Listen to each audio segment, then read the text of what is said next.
Okay, so,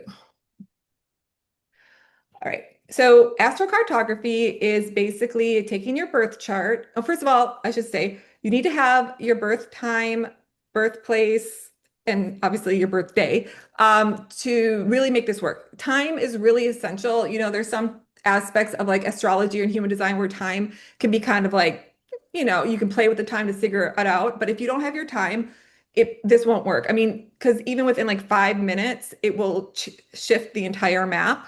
If you do not have your birth time, I always tell people like a few things you can do is obviously could be on your birth certificate. But there are states like Pennsylvania, I know Michigan's one of them, like didn't put birth times on the actual certificates for quite a while. So if you don't have that, you can check if you're born in a hospital. The hospital should still have your record. I had somebody call their hospital and she was, I think, 35 and she got her birth time from there. Also, you can do something called rectification astrology, where an astrologer will take moments of your life and they'll kind of reverse the clock to see what time you were born based off of that information. I don't, I know like Chris Brennan does it. He's a pretty famous astrologer, and I'm not quite sure who else, but I think it's on his website if you are looking for somebody to do that. So, with that being said, once you have those three elements, it takes your birth chart and it basically flattens it onto a map. Now, this was developed in the 1970s by Jim Lewis, and then he actually trademarked it for a while. Astrocartography is how it was originally shown, like in this slide here. And then there is also another form of location astrology. Sometimes this is called relocation astrology, but there's also local space astrology. So when you're thinking about it in a way where you use astrocartography if you want to travel, move long distances.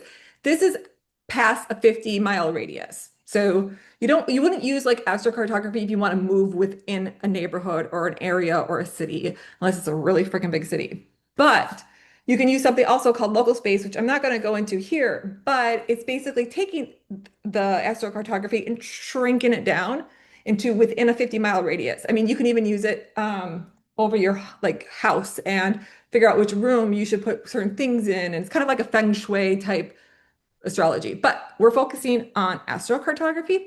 So that's what's most important. Now, when you do this, you're going to want to first get your birth chart, of course, and then I'm going to show you how to get the other map.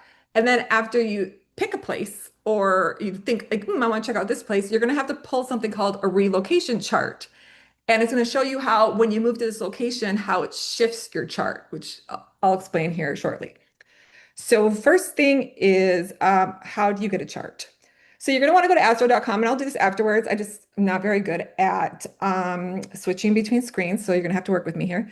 But the best place to go is astro.com. I think Astro-Seek also does it, but honestly, this is by far the best place to get it. Then you click under free horoscopes, and then you want to choose locational astrology, and then astro click travel. The other one you'll see is local space. And it's really best to use this on a laptop or a tablet or a desktop, because when you get on a phone, it actually takes, it stacks it. So you can't really see very well and the map isn't responsive. So it's not as easy to see on a phone.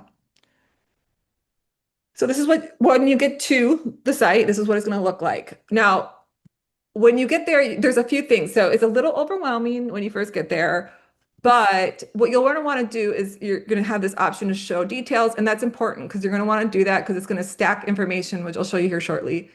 You can also click these here, which are important, but I'll tell you right now, when you click in this, you're going to see like 1,000. It's going to be so overwhelming. So I wouldn't say only click on these once you've really zoomed into a place that you want to see. So when you do that now, so when you said show details, it's going to show you all of these different items, and this is where we're going to kind of break this down. So all of these vertical lines here are called planetary lines, or also like power lines. And there's 4 versions of each. Now, astro.com states that it's a 250-mile radius or 150-mile radius where, I mean, yeah, 250-kilometer and then 150-mile radius where these make an impact. So once you're out of that range, the line isn't as powerful. However, I have read books where they say that it's up to 600 miles or sometimes 900 kilometers. There's a debate on that. I guess you're going to have to kind of play with it. But when it comes to reading the actual chart, like I said, we have the power lines. And then there's these highlighted areas here. You see these little circles, and most of them are in the ocean. I don't know why that is, or I don't know if it's just because of the latitude and longitude line or how they line up. Anyways, these are called the zenith, and it's the focal point of the line itself. It's like the most spot where that line itself is the most powerful. It's powerful no matter where, but like if you're there, like you're really gonna freaking feel it. And then you have these lines that you don't see on the chart. It doesn't show it here, but you can imagine like since these are going north and south, there's ones that are going east and west, and they're called parent lines. And that's why you want to hit show details because you're going to see them here. They're called parent lines, and there's these crossing lines. So you'll see that. And I'm going to go through each of these here shortly. So there's two ways that you can approach it, of course, right? Like you can just you can actually click on this map once you go into the website and zoom in wherever you want. If you don't know where you want to go, you just click on it and it will tell you locations. And it's going to give you a general overview of what the energy of that line is. But this is, and I'm going to explain this in a second. You definitely should use this as a guide. It's something for just general, if you just really want to know, like, oh, what does this mean for me? How that line actually plays out, though, is a little bit different because you have to formulate everything together and it goes based off your birth chart. So the number one question I always get asked is, okay, well, what's the best line that you would recommend for me to go to?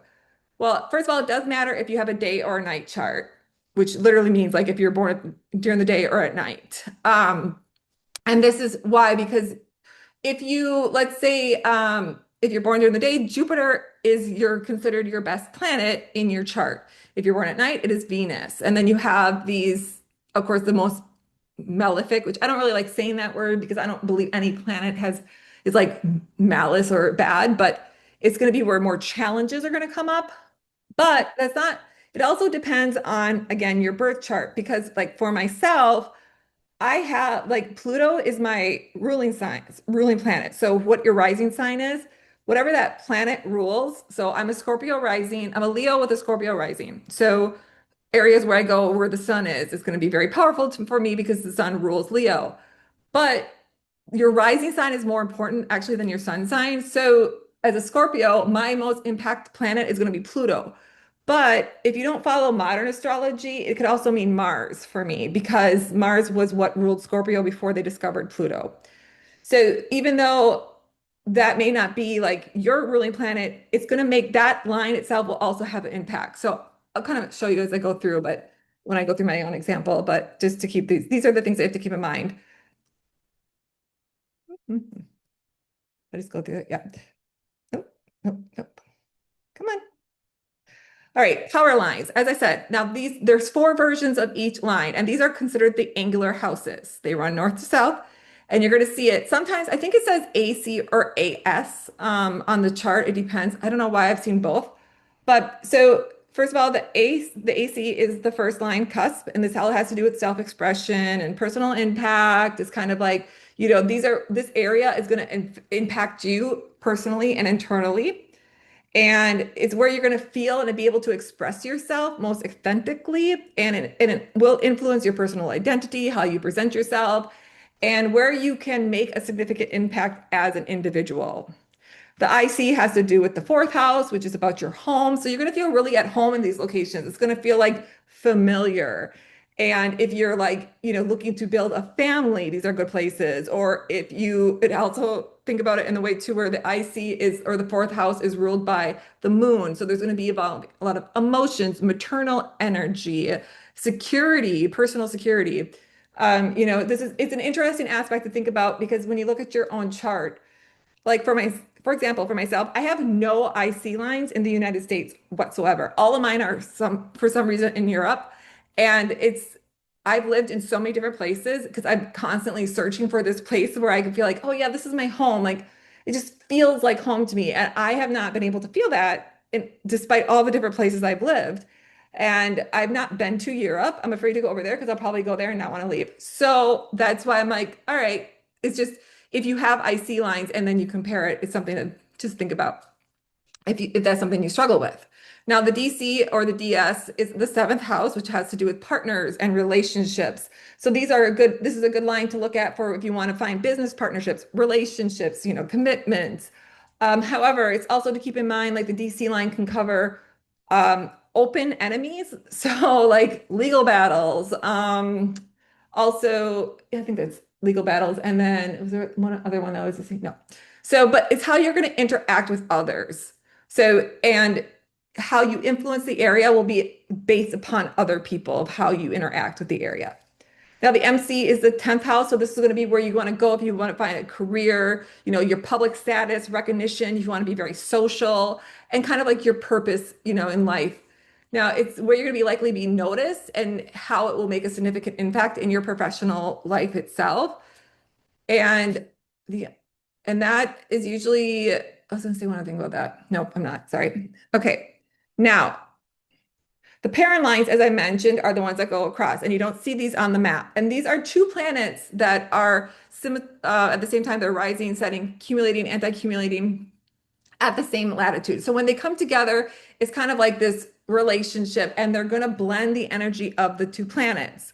So if you are like for Pluto MC and a Mars IC, you're going to feel this energy of transformation, death, rebirth, challenges with power, and then mix that in with some passion, conflict. This combination could be very volatile. But and then Venus and Jupiter, I mean, this would be a beautiful line to have because you have financial abundance, love, friendship, artistics, and then plus expansion, prosperity. So this is kind of just an example of that.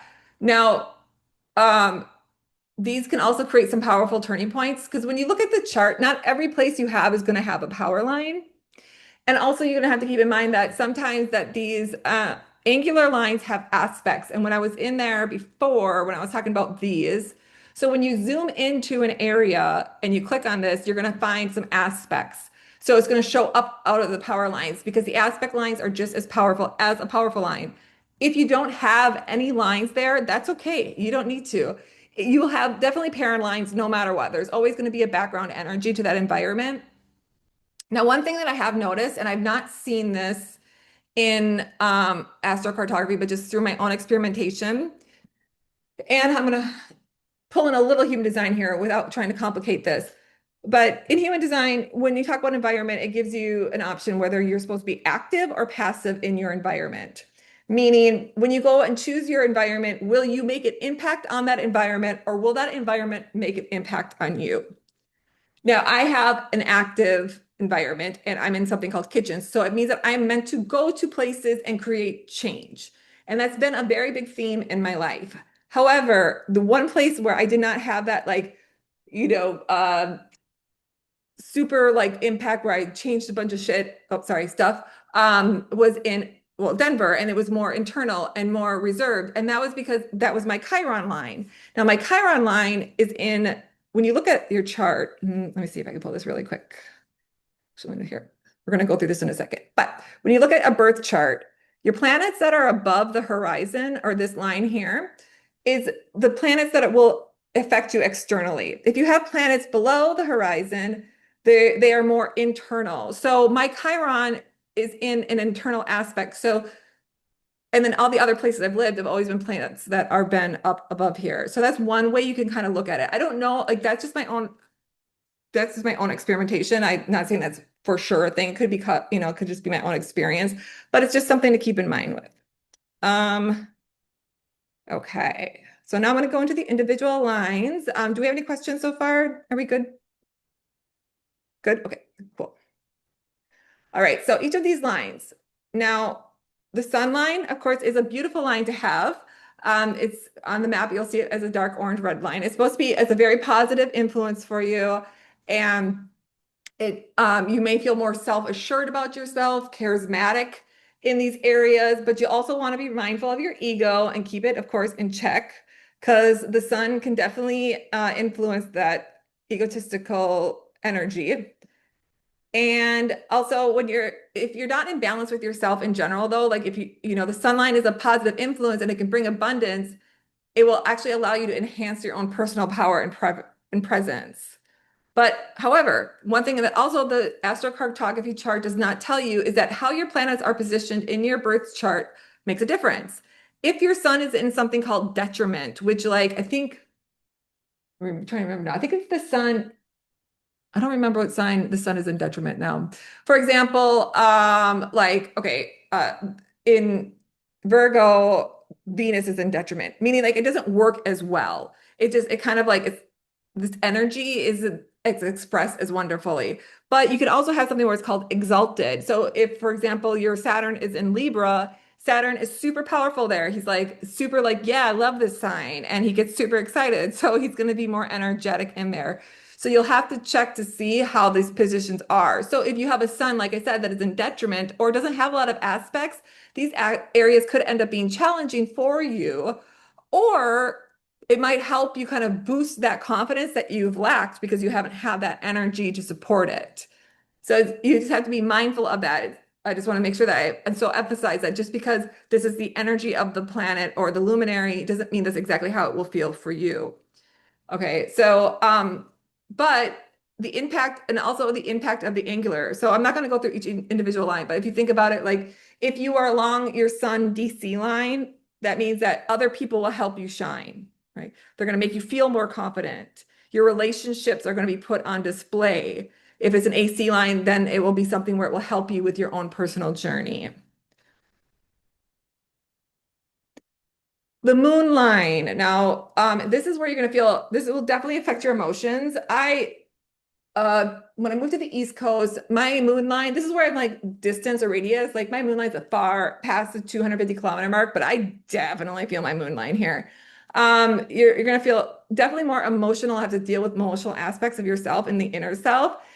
It could also bring that kind of sense of belonging or comfort with, if you don't have a lot of IC lines, because I said the moon rules the fourth house and it emphasizes that feeling of home and security. The moonlight can also impact your subconscious mind. So you might experience more vivid dreams. It will heighten your intuition. You might have a deeper connection to your inner thoughts and feelings. You can also highlight like these themes related to your mother or maternal figures, and definitely something where you might feel this need to want to explore your ancestry. Now, this is something that's a little unique, but the moonline can also, for women, significantly affect your cycle if you're not usually around it. And I will just say I can test for myself. That was a big shock to me when I moved to this area. So it does affect it. And it can also help with fertility. So again, take that with a grain of salt, but it does say that when you're around your moonlight, it can make you more fertile. So if you're struggling to get pregnant, this might be an area you'll want to go on vacation and see if, maybe some magic can happen. Um, yep, go ahead. Can you move back one slide for just a few seconds? This one? There we go. Thank you. Is there any questions Yeah. about it? Or you just want me to No, no, no. They just wanted to make sure that they got it. They were writing something down. Okay. Thank you. Okay. Okay, yeah. So if you are someone though that struggles with like heavy flows or something that where your cycles are very sporadic, this may it heighten it or it can maybe even help balance it out. So just again, keep that in mind. I'm gonna pause for 2 seconds just in case somebody's wanting to take any notes on this. Good. The Mercury line. Now for Mercury, you're definitely going to want to be careful. And I'll show this when I get to the example for the chart because it does, there Mercury and Venus, and you'll see this in the next slide. Like, well, I'll just do this here. You can see that it's very similar and the lines are very similar. Just remember, like Mercury's got the little horns here. So just be mindful of that. Now, the Mercury line is a place where communication flows very easily. If you struggle with communication, this is a great area for that. And it's also a great spot for writing, teaching, speaking, any activities that really where you need to require some clear and effective communication. Like, if you want to run for president and you want to figure out, where should I go to make my grand speech, then go to your Mercury line. If you want to write a book, go to your Mercury line. So, and it also governs learning and intellectual pursuits. So this would be a line if you want to, if you're deciding which university or you want to go back to school or something like that. This would kind of help you understand where to go because it will help influence that. It's also very good at enhancing your adaptability and versatility. So if you're, looking at different things to do, or you need some, you struggle with like multitasking, again, this is a great area for that. Now, if you want to have a career in education or journalism or writing or any field that does require sharp like communications, this will help build your success and opportunities. So you'd want to look for like your Mercury MC line would be a really good one for that. Um, so just it depends on exactly what your goal is about and what you want to get out of that. And you can also look for the parent lines where, this is where if you don't necessarily want that to be your main focus, but you would love that little boost, that's where you want to look for your parent lines and not have just the power line here. Now, Venus, like I said, is also green, no horns, a little darker. And this is going to be a place where it will make a significant impact on relationships, art, beauty, love, finances. It's going to be where you can attract and nurture romantic relationships, where you most likely will find harmony and affection more easily. Now, it depends on where your Venus sits, of course, and what house is in your natal chart. But let's say like Venus is in your second house, right? So Venus, that will affect your finances. So the second house has to do with value, resources, money. So if you're like, yeah, I need some fast cash, and I want to do that. If Venus is well aspected, so if Venus is in Taurus or Libra, where that's where the ruling house is, then that's even better for you. So you would definitely want to go to your Venus line. Now, Venus is also regarded to beauty and the body. So you'll appreciate the arts more and you will probably see it like, oh, I just love where I live. It's so beautiful. Like you'll probably hear yourself saying that quite a bit because you'll learn to appreciate the beauty of things. However, I will say that this is, if you have your Venus AC line, it's going to influence your self-image and your physical appearance. So this can be great for confidence and getting like a workout in if you really want to learn about your health and things like that. However, if you are somebody that struggles with self-image or if Venus is detriment in your chart, like I said, if it's like in Virgo, it's going to make you super critical of yourself and it can actually bring up self-esteem issues and even body dysmorphia if it's pretty negatively aspected. So you really want to make sure, again, that this is something that fits it. Also, Venus governs creativity and artistic expression. So if you are an artist and you're looking for some kind of muse or inspire, this will be a great area for go. For example, I used to live in Seattle and Venus played a big role in there, and that is where I ran my magazine. I also had Mercury in that area too. So it was a really great place for me to publish, especially because I have Venus in the ninth house, which governs the house of publishers.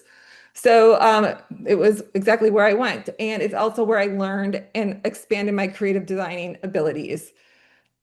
And there was also a significant relationship in Seattle, but since my Venus is in detriment, that relationship did as well. But we don't have to go into that. All right, Mars is one of the more challenging lines in the planet. I would never tell somebody like, don't go to a line. I'm just going to say like, you're going to be a little mindful of this area. It's represented by red, and it will typically bring in challenges and conflict, especially if you're in your Mars descendant line. It can make your relationships more argumentative and like have these little spats.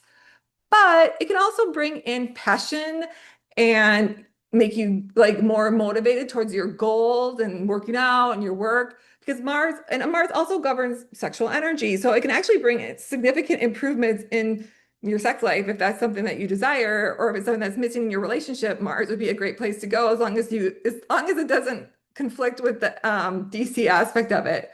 But it's just a place where your desires and your passions are going to be heightened. It's really, though, very, very important to approach these areas with caution because, like, if there's going to be some conflict and Mars is exalted in your chart, it may distort your view of the conflict and it's going to make you want to just become more aggressive and more combative. So, and I've definitely experienced Mars is actually detriment in my chart, but it can be very powerful for certain people. So, now the Jupiter line, like I said, if somebody was saying, you have to choose a line, I need you to choose a line, I would say Jupiter is probably the best line in the chart for if I had to choose one. It's like, I get conflicted between Jupiter and the sun. But Jupiter is always recommended because it's the planet of luck. It's good luck, abundance, good fortune, especially if you have a day chart. So Enhances, if you have your Jupiter ascendant line, it's going to enhance personal growth and expression. It's going to make you want to seek, root out your problems and grow as a person. If you want to broaden your horizons or learn something new, or even if you want to go to like higher education, this is another good place for a university or an advanced degree or a new type of a study, because Jupiter rules the ninth house, which is higher living. Also, if you want to expand your beliefs and question them. Do you have a question? Yes, there is a question. One question, and it flew by. Could Mars be good for athletes? Ooh, yes, I think it would be, because it will make you more competitive for sure. But again, it would definitely it's a give and take, I guess. It's like how much aggression do you want in your life? How do you want to be at a constant compete? So it might be sometimes where if you can find a parent line where it's a little bit more in the background and it's balanced with another planet, let's say like maybe Mars slash Venus, that might chill out Mars a little bit. That would be something that could help, especially with Venus being part of the body. That parent line would be a good one. Mars, and I'm thinking what else? Well, I would say Saturn, but Saturn's a whole nother planet, but it will keep you more responsible and grounded and stable in that. So it kind of depends, like I said, on your own chart though. Um, Another, Go ahead. okay, it's from Dinesh. He thanks you for sharing your knowledge and expertise, but he's asking, can you share the outcomes of some of your clients who have followed your advice and relocated to a place based on their charts? What you know of any of the positives or negatives? Okay, well, I'm going to do it at the end, so I'm going to get through this Oh, first, okay. and I'll share my own personal experience. I'm not going to share what people have told me, and like I don't know. I guess I don't know actually. I haven't talked to a lot of people about it. I've seen where I've only been able to honestly. That's a good question. I'm trying to remember if I have anybody that's like come to me afterwards. I think it's more about like I've definitely discussed people when they're living in their spaces. I don't know if someone's actually gone to someplace yet. But I'm going to share again my story. So you can see kind of like not everything is as it appears. Let's just say that. Yep. Another question. What time is considered a night chart? Someone was born at 5:06 It depends on p.m. what time of the year you're born. So what you want to look for is your sun. Okay, when you look at your chart, this is how you can tell if you have a day or a night chart. So when you look at the sun, which is this little homie here, this is on astro.com. These charts are, by the way. If your sun is above this line, you have a day chart. If your sun is below these lines, you have a night chart. And if your sun is right smack on the dab, you're gonna have to like go down to the degree. That's sometimes where that can get a little convoluted, but that's something you'll want to experiment to see how each of those planets kind of affect you. Okay, where am I at? I was on Jupiter, right? Okay. Any other questions? Am I good? Yes, one last one. How do you choose a line? On what you want. Good, that makes Yeah, sense. basically. I mean, it depends on what your goal is the best way to kind of explain it. Now, I was saying, okay, so anyways, Jupiter and mine, like I said, are usually very positive and great. However, again, all things have a side that can be a challenge. If you are somebody that likes to indulge, if you have addictions, if you like risk taking, Jupiter may not be the best spot for you, because it will also expand your negative aspects of things, especially indulgent. So if you have gambling issues, or if you emotionally eat, or any of those things that can challenge you, Jupiter might expand that too if you are not, if it's in detriment in your chart. But like I said, Jupiter line is probably going to be the one line that should be beneficial for you. This is the line that, and I'll tell you a little bit more about this as like at the end, because it was this line that I chose when I moved. Okay, Saturn. Now, Saturn, if everybody said, is there any line that I should avoid? I would say probably Saturn. Poor Saturn. But it's because Saturn, he's not, I have mad respect for it. He's exalted in my chart. I don't want to say anything negative about him, but he's very challenging, right? And especially if you have a night chart, it's going to be your most challenging planet. So it could be a very challenging line. Problem is that Saturn brings in these feelings of isolations, restrictions, and boundaries. So this is a place where you're going to face significant life challenges and life lessons, because that's what Saturn's all about. He's here to teach you a lesson. It has to do with karma, fate, responsibility, stability. And but I mean, when it's teaching those lessons, the only good thing is that it's going to be the judge of the chart. Like just because and I say like it's not necessarily bad. It means like maybe you want to be challenged. Maybe you want to learn when you want to grow. And Saturn will reward you if you pass those tests. He loves giving cookies. So, but if you don't, he's going to really push you through it. And it can be challenging. I mean, I'm very familiar with this line. So I'll explain more a little bit when I go into the details of it. But like if it's in your descendant line and you have a problem with, like, say you have a problem with committing, right? Like you have commitment phobia in a relationship or something, Saturn can actually enhance your sense of responsibility and make you more committed in your relationship. So it might be a line where if you really do want to settle down, but you're having these commitment issues, it will be where you could definitely learn it. But of course, it won't come easy. All right. It's not going to come like, ooh, all of a sudden I'm going to learn how to commit. No, it's going to definitely challenge you, but it will get you there eventually because it's going to make you grow and allow you that way. If it's on the midheaven or the MC, it will boost your commitment towards your career. It can make you more dedicated towards work, but it can also be a place where you become a workaholic. And that's the only reason why I'm like, because it's hard for me because if you were born in I think it's the late 1980s, to 81, you were probably born under something called the Great Conjunction that happens every 20 years. And it's a unique time for people and generations that Jupiter and Saturn come and hang out together. And it means that you're going to have the aspects of both of these planets working together. And just keep in mind, like mythology wise, Jupiter was Saturn's son, okay? And Jupiter killed Saturn. So they tend to fight a little bit and they're consistently conflicting, but just keep in mind that Jupiter did win in the end. So, with the challenge, there's always going to be kind of some prosperity, hopefully, at the end. Um, Now, living near your Saturn line is going to present obstacles and tests. So, like I said, if you want to grow and develop, head to your Jupiter line, but like it's definitely not the place I would recommend. Like, just kind of up to you. So, what do you want to get from your environment? Your Uranus line is another one that's challenging, but it can bring a lot of positivities too. I mean, once we go, these are considered the generational lines, Uranus, Neptune, and Pluto, and they're supposed to be more about how they don't affect you personally, but they affect more about a generational gap.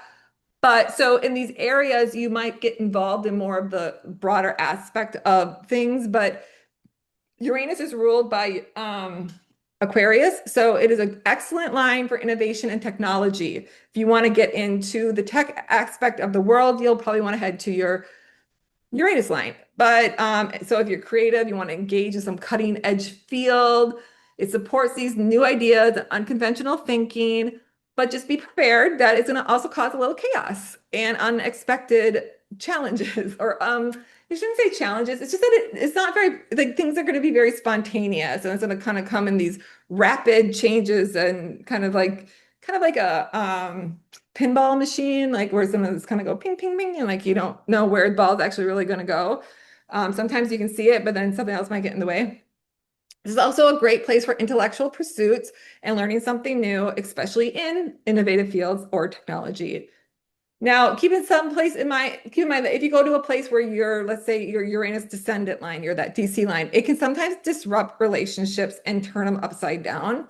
And it's been said that sometimes even if your relationship's kind of on this like brink of an needing of change, it will either push your relationship to change in a negative way or it's going to change in a positive way. So it could sometimes lead to divorce.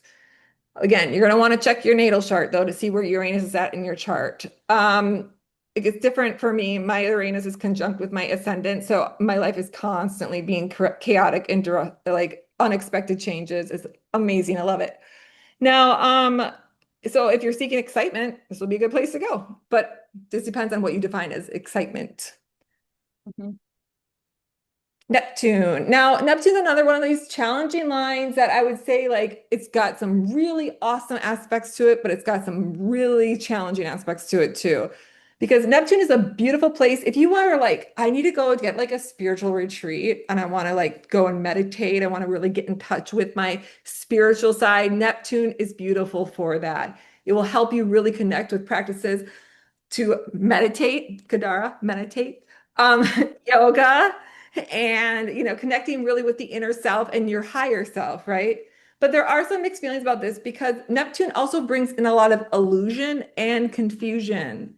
So, if you have a certain where it's kind of like if you believe like your life is really good, but everybody else sees that your life is actually on fire, and you could have these rose-colored glasses and be really good about ignoring all of that because you're like, no, I'm great. Things are great. Wonderful. It doesn't really, it gives you this beautiful illusion of what is really happening. And if you have addictions or you struggle with addiction, especially drugs or alcohol, you do not want to go to your Neptune line. It will definitely aspirate those and will make things very, very challenging. So you're definitely to approach this cautiously. Also, if you are planning some kind of like spiritual retreat that requires where do your own research. I'm not saying anybody do this, but if you decide to go someplace where you're like, oh, I want to take an ayahuasca journey, if you're on your Neptune line, it's going to really impact that experience and it's probably going to be pretty intense. So just make sure you check what's going on before you head over to that kind of journey, or unless that's something you're looking for. Um, and if you're not somebody like, if you have a lot of water signs in your chart, like this is going to intensify that. So it's not a place you go to where you're looking to get grounded. Let's just say that. So Pluto is a very powerful line. I have mad respect for Pluto. Oh, you guys can't see my shirt. It says Pluto, never forget, because he was demoted as a planet. But it's a great area for deep transformation and personal rebirth. If you're like, I need to start my life over, I'm so sick of things, I just need to go someplace new and change everything, you might want to go to your Pluto line.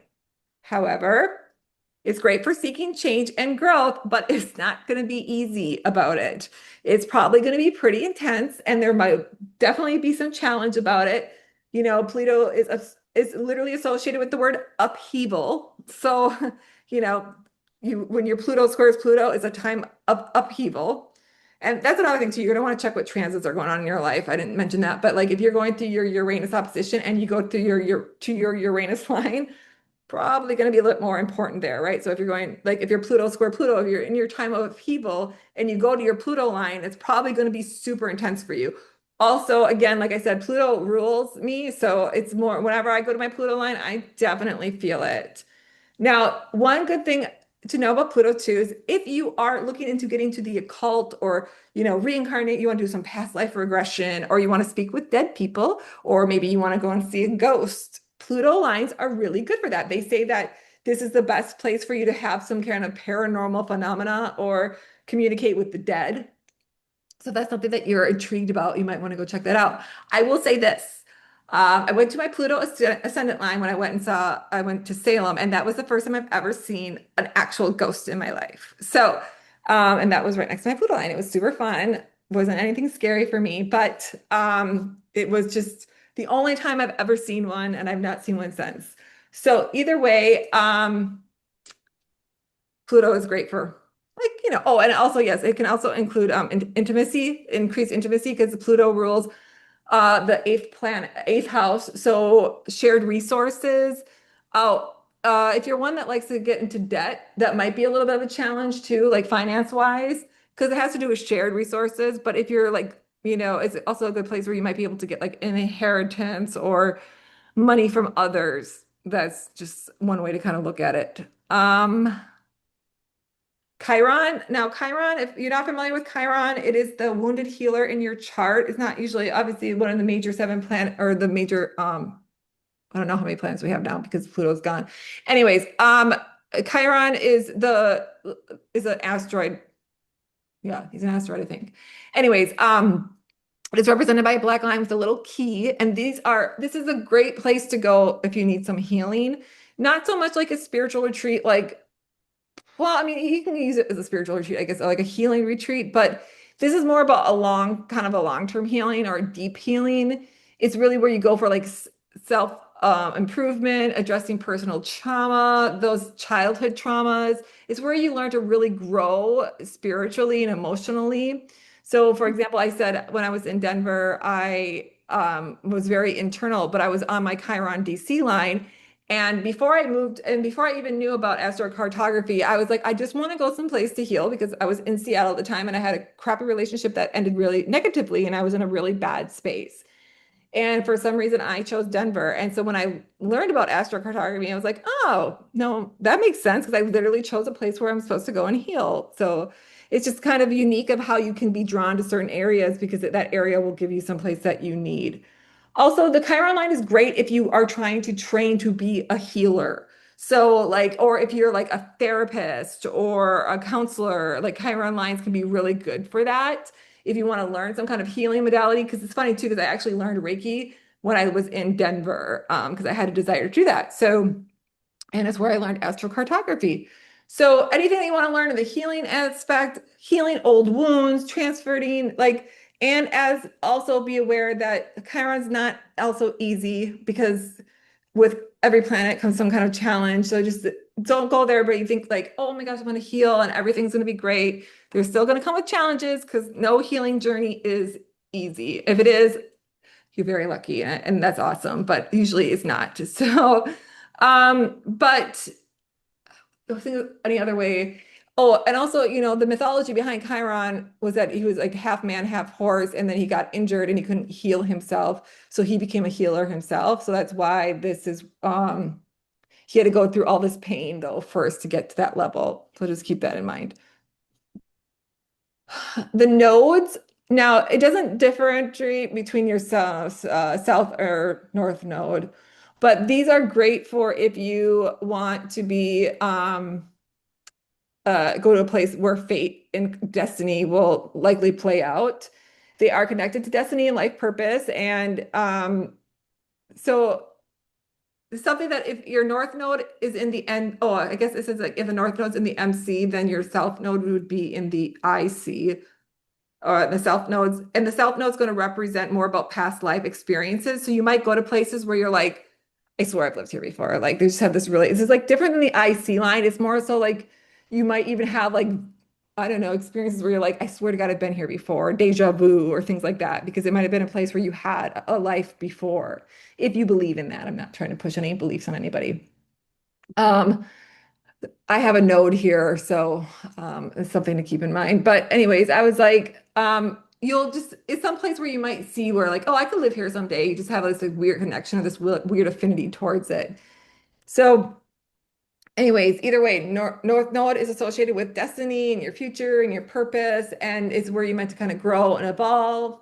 And then your South Node is more about personal growth, revisiting, the past and where you're going to have past lives. If you have like a north node on the descendant, like your NC or DC, it can also signify people who are meant to be pivotal in your destiny and the role that you play too. So you might like have some kind of like be a place where you would get like karmic relationships like that. If you've heard of that phase before, it's somebody like you might have had a past life connection with, but just keep that in mind.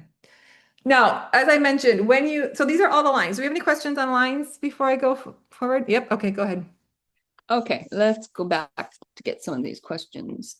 So what is the difference between, like you did mention about the day and night chart, but they want to know if there's, like, what's the difference between a night and day chart? It's the planets that affect you the most. That's the most significant aspect of it, unless you're going to go into some kind of like Hellenistic astrology, where I mean, it has to do with the Hermetic lots. I can't really go into it. I was just kind of mentioning it as a relation thing, but I said if you have a day chart, it's Jupiter is going to be your best planet to go to. If you have a night chart, Venus is going to be the best planet for you. If you have a day chart, Mars is going to be your most challenging planet. And then at night, it's Saturn. So I hope that makes sense. But those are just things to keep in mind. Some people don't deal with the sect, but that's what it's called, the sect, SECT. But um, it's just something to keep in mind. And it depends again how it's placed in your chart. Thank you. Another question is almost all of my lines are in the middle of the ocean. Does that mean anything, or how do you? Yeah, that's pretty normal. I mean, it means the middle of the line. I'm guessing he's talking about the zenith or the dot. Is that what he's referring to? I'm not sure what he's referring to on that, but I'm assuming it's pretty normal. Yeah, I'm wondering too. If it's Natalie, let's try to unmute her if we can find Natalie. Natalie, are you still here? Have her raise her hand, maybe. Yeah, Natalie, are you here? Raise your hand if you are. That'll help us also. There she is. Okay. Um, Hey, yeah. So most of my lines, and pretty much all of my lines, and except for three lines with like and the three little middle things, they're all in the middle of the ocean. When you Um, say that, do you mean like, here, let me just bring up the example of this. So are you talking about like when you're saying that all of these middle lines are, you don't have any lines that go over the land? oh, okay, wait. So we're doing it based on lines, not on the dots. No, the dots are always going to be in the water. Yeah, I don't know why, but most of the zenith, I think it's because it's the most the more it gets more powerful once you get to the latitude of the Earth. Those are just the point of the line that's the strongest. But that line affects wherever it goes through. Does that Okay, make thanks for sense? clarifying. Yeah. Oh, okay, no problem. Thank you. Okay, I'm iPhone. I'm in SF, San Francisco, I would believe. What if I don't see any lines close to the area? So when you click on it, let me do. I'm trying to think of how I want to go about this. Let me wrap this up and then I'll go into the actual chart. And so you guys can see what like I'll show you what I mean by you can click on the area. You can actually click on the map and it will pop up on the side. It will tell you what's in that area. You don't have to have a line there. Sometimes you don't want to go to a line. Sometimes you want to move to an area that has no lines because then you don't have to worry about being affected by that energy. You don't have to have a line to be where it goes, but there will be a background frequency, which I'll show you when I get to my explanation. Is there any other questions? Yeah. Okay, next one is from Rachel, and she said, you said Venus is good for a night chart, but in detriment in Virgo. So what would you say if you have a night chart and Venus is in Virgo? Well, yeah. So Venus, well, I mean, my Venus is in Virgo, Rachel. I think so. I'm guessing you're saying that your Venus is in Virgo and you have a night chart. Is that what I'm under? Can you? Yes, yes. Okay. So, well, it will probably you'll feel it more in the aspects of where you'll probably be more critical in your relationships. Well, it depends also what house Virgo is sitting in or what house Venus is in. Can if you want to raise your hand, Rachel, I'm guessing Rachel, if you want to raise your hand, if this is the just Rachel, I think it is. I think is this the Rachel that I know? I'm not sure. Julie, do you see Rachel?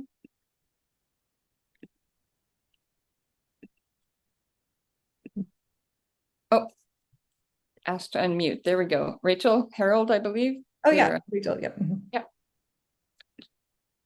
You can unmute. There you go. Hey, girl. Okay, so I'm unmuted. Yes, so I am it is a night chart, but the Venus is in Virgo. What But house? I believe it's in my sixth house. Oh. So I would say here, well, Virgo is good for the sixth house actually. So that's one good thing. It's because the Virgo is a healer and the sixth house is healing, daily commitments and stuff. It just means that it's not going to be as impactful or as tough, I guess, or as influential in it. So what's your rising sign? Pisces. Oh, so yeah, so well, that's yeah, Jupiter or Neptune is what you'd be ruled by. I would say like it's beneficial in the way where it will benefit you more in the areas where Virgo influences it. So like if you were endeavoring like, analytics, healing or I'm trying to think what else Virgo is good for. Animals, like animals will like if you choose to get an animal or become a vet or things like that. And I know that you love to learn, so this is probably why that kind of motivates that. So it's not that it's not a negative, it's never bad when it's in detriment. It just that means it's just not as powerful as it could be. Does that make sense? Okay. Yeah, I see what you're saying. Um, Cool, thank you. Question from H. I found the day chart. Jupiter is more favorable than Venus. mhm. Saturn is more favorable than Mars. The night chart, Venus is more favorable than Jupiter, and Mars is more favorable than Saturn. Mhm. Is this accurate? Yes. Technically, yes, but the way you're reading it, it sounds a little bit more confusing. So let's just say, like I said, Jupiter is good for day charts, Venus is good for night charts. For the most challenging planet during the day, it will be Mars instead of Saturn, and Saturn's at night instead of Mars. So hope that makes sense. I can show that chart one more. I think I have it here. Where did I say that? If you guys want to just take that and jot it down there. H, I'm looking for. I just asked you to unmute. Hello. Hi. I'm sorry, I didn't catch your question. Oh, I don't have a question. Did you have a question? Well, yeah, we just put your question in, like, and we were just asking, she was just asking if you needed any other information. Oh, no, I did hear the answer to your question. I did have a question further on down in the chat, to ask what settings do you use when you're pulling up your chart? It looks like there's. Yeah. Oh, yes, you I'll put show in. Yeah, Can I'll you? show you. Oh, sorry, go ahead. Because there's, okay, I'll just say this because you're gonna, I know I'll get into the house systems and stuff. I'll go through that in a minute. Do we have any more questions on lines or anything? Because I'm gonna answer all these questions. So, Okay. Um, Do you I'm- have are you sending out these slides to anybody? I wasn't planning on it, but I mean, I don't know. It's up to you, Kandara. Do you have any place to put it, Kandara? I'm sorry, I didn't catch your question. I don't, I'm sorry. We don't record this or send I'll out have this the- online. I'm recording this. It will apologize. be on my YouTube channel, by the way. So if you guys, if you want slides, yeah. Wonderful. Thank you. okay. All of this are okay. I've seen that Jamie's raised his hand a couple of times. You want to let him answer this question? For sure, we can try to do that. Hi, what cities does the Pluto line run through, just to get an idea? Oh, it depends on your own chart. You have to look. You have to pull your Oh, you chart. have to go from your own chart. It doesn't, it's not dedicated towards, it's different for every single person. Oh, okay. Thank you.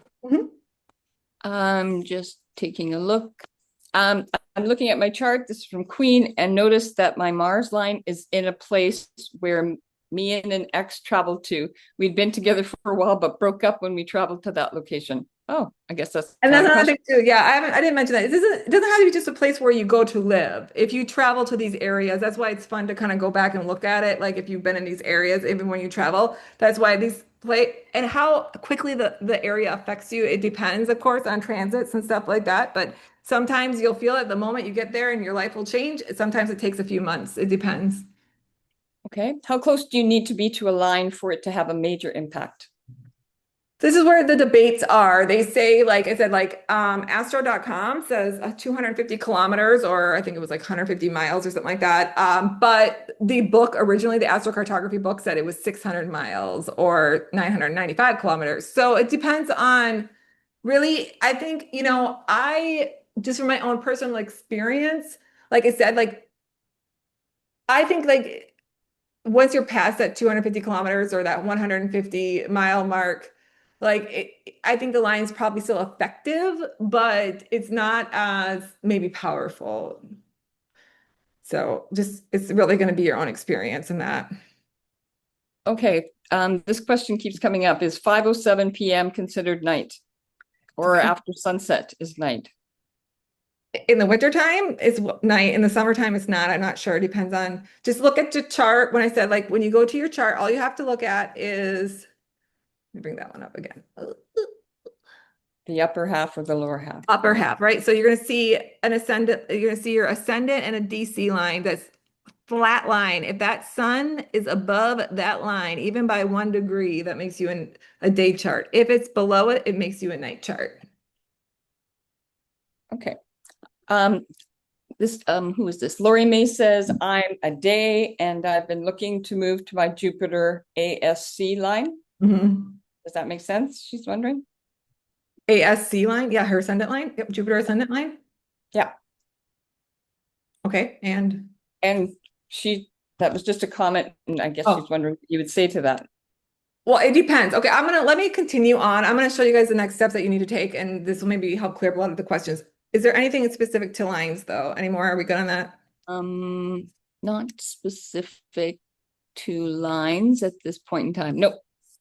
Okay, so when you're looking at, so when you pull your, I'll go through these steps with you. Just let me get through this kind of like, so I can work it through my brain here a second. But you're going to want to pull a relocation chart because when I mentioned about when you go to a place, your birth chart matters, the astrocartography matters, and then you want to do a relocation chart because it shows that how the location will affect your birth chart. Now, bear with me on this one. So I'm going to give you guys, this is my like real life experience here. This is my birth chart here, okay? And nope, I lied. Sorry, this is my birth chart. This is my birth chart, not this one. This is my birth chart here. You can see I'm a Scorpio rising. I have, a cluster of planets here in Cancer in the eighth house. I'm an eighth house dominant. Anybody that's eighth house dominant, I feel you. And by the way, okay, before I say this too, I use the Palladius system. Now, there are multiple house systems for astrology when you pull your charts. A majority of astrologers uses whole house systems. It is up to you. There's equal house is another one that's really popular. I use Palladius just because it works best for me. Sometimes the house system doesn't change your chart very much, but for myself, for some reason, when I pull a whole house chart, everything changes for me. So I resonated more with my Palladius. I've always used Palladius. It's also the most common one. So whole and Palladius are probably the two top house choices to choose. There's also certain ones, like if you use horary astrology, you want to use the rigamatonus or however you say it, house system. It's different for different people. You can choose, you can look and see what it looks like. There's some places, like I said, it doesn't affect it at all. And what resonates most with you. So just to keep that in mind. And I'll show you when I pull the chart. Anyways, so before I moved here, okay, before I moved there, I was debating between, I've always loved New York. Every time I go to New York, I love it. I don't know, there's just something I like, I swear to God, I lived there in a past life. I do have nodes and Pluto being there. That's probably why I feel that. So these are the lines that I have in these different areas. And this is what I did. I'm like, okay, which ones are going to make a difference? What's going to happen here when I go to these different areas? But first I had to pull a relocation chart. New York and Durham or Raleigh is the same time zone, so the relocation chart is the same. Now, when I pull a relocation chart, it shows that I'm a Sagittarius rising versus a Scorpio rising. So that means that Jupiter is going to play even a bigger role here. So will Pluto, so will Mars, but it will just have this little extra oomph. The relocation chart does not replace your birth chart. It just shows you how it shifts things that you're not really normally a part of. So for example, I have Mars usually in my eighth house. Well, Mars moves down to the seventh house, which means that, again, Mars is going to become about conflicts and partnerships. And especially considering that I'm going to a Mars and Pluto DC line, great. But so these are things where I didn't know for sure what I wanted to do. Did I want to go to where all these power lines? You can see that New York is very influential. It has all these power lines. I'm going to feel a lot of energy there, where this area only has one. And then these parent lines in the back, also, this is P8RAN, sorry. Anyways, and then I have all these background frequencies. So I chose Raleigh because I was like, okay, well, I'm going to have my Jupiter and Saturn. That should have been Jupiter MC, not DC. So I knew Jupiter and Saturn, I was going to get the energy of my power lines, but they weren't going to be as intense in this area because I was going to have Moon to back me up. It was going to be like kind of just like this background frequency. And I thought it would be a little less pull in the area. And also this whole like Venus and Moon AC or whatever, that should have been IC there. But it said like I would connect with a lot of past people in this area. And I didn't know, I only knew one person before I moved here in this area, actually a college friend from 20 years ago that I hadn't spoken to, that I reconnected when I got here. But either way, and I'm like, I knew, so how do I say this? So there's a little bit of a backstory to this. So I'll try to make this quick.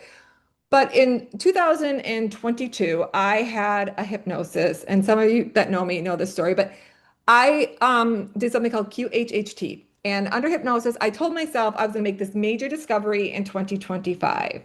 And I have this recorded, and I didn't really listen to it since until recently because it actually ended up coming true. But it did say whatever I was meant to do, was something I would not be able to avoid, that it was going to cause a lot of chaos, and that I was going to have to suffer through it a little bit. But they wouldn't tell me in this hypnosis what it was going to be. because they told me that I wouldn't do the steps that I needed to get there.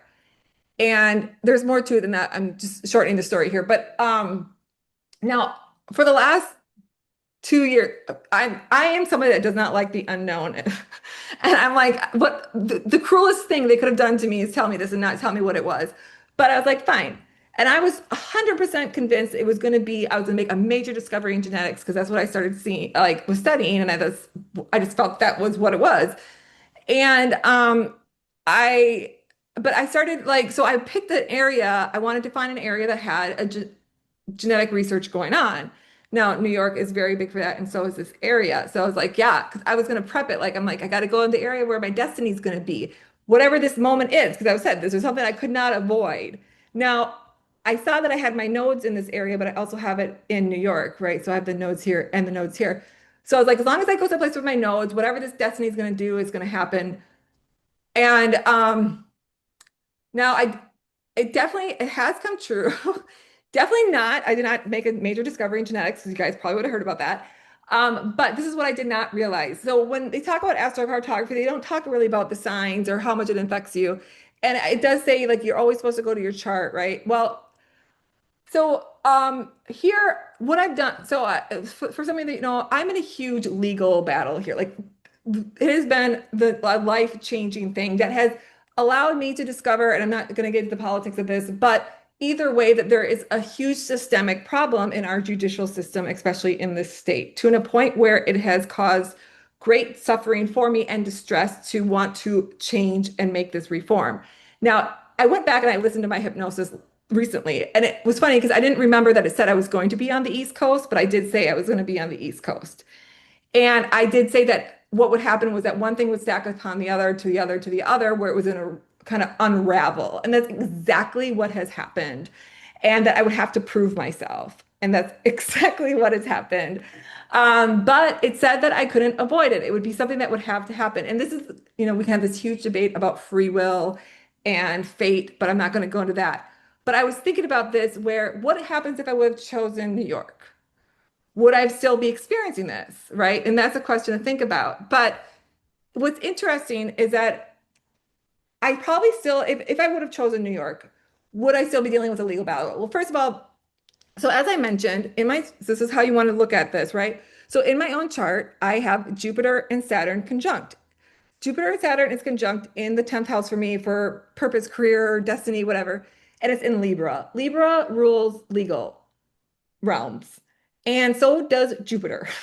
Jupiter is in charge of that. So is Saturn. So Jupiter is like, you could think about Lady Justice as Jupiter, and Saturn is more about the laws and the structure of the system. To have these conjunct, that's why I said, like, if you were born in like during this time as me, I was born in July 1981, you might have this like weird affinity towards social injustice, which is something that it's like, it's not a specific psychic thing, but it's like a claircognizance. Like I can feel injustice before it happens. It's kind of like this weird feeling for me. And I know that this is actually something that I've heard a lot of people talk about, and it's become more of a topic. It's called judicial sensitivity. So if you are in part of this conjunction, or you have a lot of energy or these planets in Libra, it might be something that you feel. Now, on top of that, I have Pluto in Libra. So Pluto is going to challenge authority in the justice system, especially considering that it's in the 11th house, which the 11th house rules government. So I'm also in a fight with the North Carolina General Assembly. So that's been fun too. So that's just another aspect to this. But when you look at this, I have my Mars and my Pluto line playing a role here too. So it makes it even more potent, and it's going to make it more challenging. Now, if I would have moved to New York, would I have had this happened? Probably still would have happened, but maybe not in the same sense. It probably would have been in a way where, let's say in New York, I wouldn't be struggling as much to get my story out. I probably would have gotten more notoriety about it. I would have been taken more seriously because I have my sun over there. I have Pluto over there. I don't have Mars and the moon, kind of the emotional aspect of it. Also, it would have moved a lot faster here. When Saturn comes and this moon, it slows everything down. And you guys, I've been dealing with this for almost a year now. So this is why Saturn can be challenging, because it's going to slow down that process. If I would have been in New York, it would have made me more determined No, I'm definitely determined here. There's not a question about that. But like I said, I wouldn't have had so much challenges. And I probably would have been more about like, since Pluto, it still would have been something around the environment. But since I have more energy around Chiron here and also with like uh it could have been something more involving like maybe I would have gone to a med spa and I would have gotten mistreatment and I would have had to challenge like that community, whatever the situation is. It's just that it would have played out very differently, but it doesn't mean that. But I also believe that I was sent to where I would have been. I might not have ever made it to New York. Maybe there's something would have happened where we're broken down and gotten stuck in North Carolina anyways. So I believe that we are sent to the places, but it also for me is a little different because I know that my on the human design side, I meant this is what is part of my journey in life is to go and like shake things up and then change a bunch of shit, and then I'm off to the next place. So that's been kind of the journey in my life. So that's just kind of a fun story of how this works and how you can kind of see the different energies. I hope that makes sense. So when you get to astro.com, you'll want to go to horoscopes. And then first thing, you know, depending on what you want to do, you can go and for your, it's different. Sometimes it pops up underneath. I don't know why it's showing me this way, but you want to go to locational astrology, then you go to astro click travel for this part. Okay. Like I said, you can go to anywhere in the world and you can just click and it will change and all this stuff. But you would want to go to show details.